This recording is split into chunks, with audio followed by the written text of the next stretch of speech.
அன்று நான் நேற்று பேசிய பேச்சு திமுக ஆட்சியுடைய நாட்கள் எண்ணப்பட்டு விட்டது.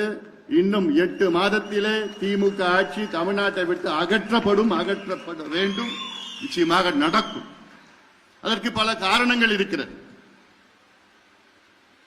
இந்த ஆட்சியில தமிழ்நாட்டில் உள்ள அனைத்து தரப்பு மக்கள் பாதிக்கப்பட்டிருக்கின்றார்கள். அனைத்து தரப்பு என்றால் அனைத்து சமுதாயங்கள் மட்டுமல்ல, குழந்தைகள், இளைஞர்கள், மாணவர்கள், பெரியோர்கள், பெண்கள், இளம்பெண்கள், முதியோர்கள், விவசாயிகள், அரசு ஊழியர்கள், நெசவாளர்கள், மீனவர்கள், மாணவர்கள், மருத்துவர்கள் போன்ற அனைத்து நிலை மக்கள் இன்று பாதிக்கப்பட்டிருக்கிறார்கள். காரணம், இங்கே ஆட்சியே நடக்கல. முதலமைச்சர் அவர்களுக்கு என்ன நடக்குதுன்னு தெரியல.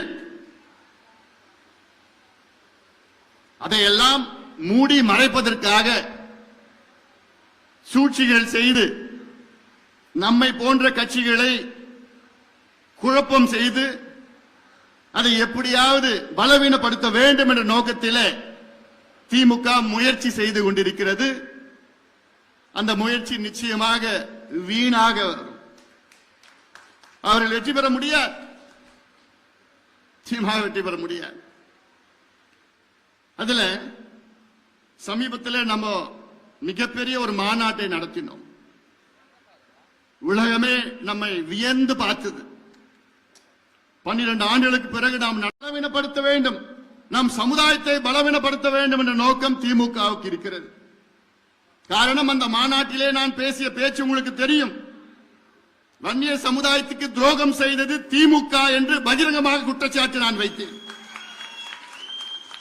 இந்த தேர்தலில் ஒரே ஒரு வன்னியர் கூட திமுகவுக்கு வாக்களிக்க கூடாது என்று அந்த தேர்தல் அந்த மாநாட்டிலே நான் பேசினேன். காரணம், இந்த சமுதாயத்திற்கு திமுக செய்த மிகப்பெரிய துரோகம் அது. 4 மாதம் நம்ப வைத்து கழுத்தறுத்து விட்டது திமுக.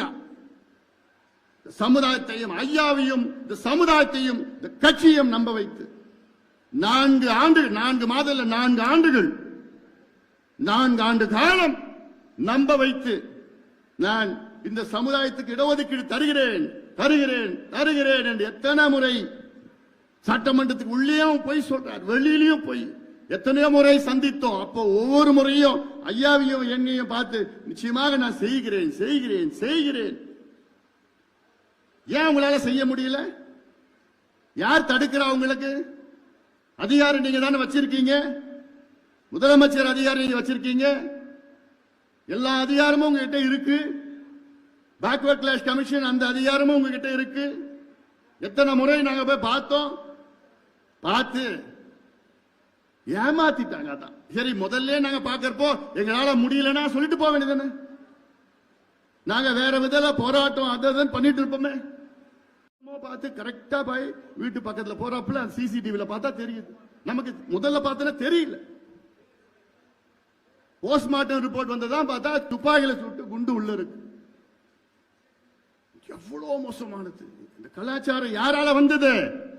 யார் காரணம்? அதுக்கு முதலமைச்சர் மு.க. ஸ்டாலின் தான் காரணம். காவல்துறை அவருக்கு தான் இயங்கிட்டு இருக்கு. காவல்துறை ஏதோ இயங்கிட்டு இருக்கு, அவர் இயங்கல.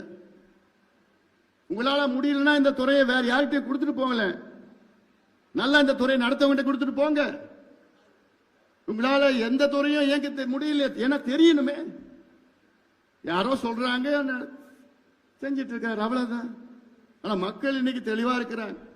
மக்கள் தெளிவா இருக்கிறாங்க. இன்னும் மக்களை தெளிவுபடுத்ததான் வருகின்ற ஜூலை மாதம் 25ஆம் தேதி நான் ஒரு நடைபயணத்தை தொடங்க இருக்கின்றேன். எதுக்கு இந்த நடைபயணம்? முடக்குவாதம், மூலம் உள்ளிட்ட நோய்களுக்கு சிறப்பு சிகிச்சை பெற ஸ்ரீவித்யா சித்தா மற்றும் வர்மா மருத்துவமனை, அரியலூர்.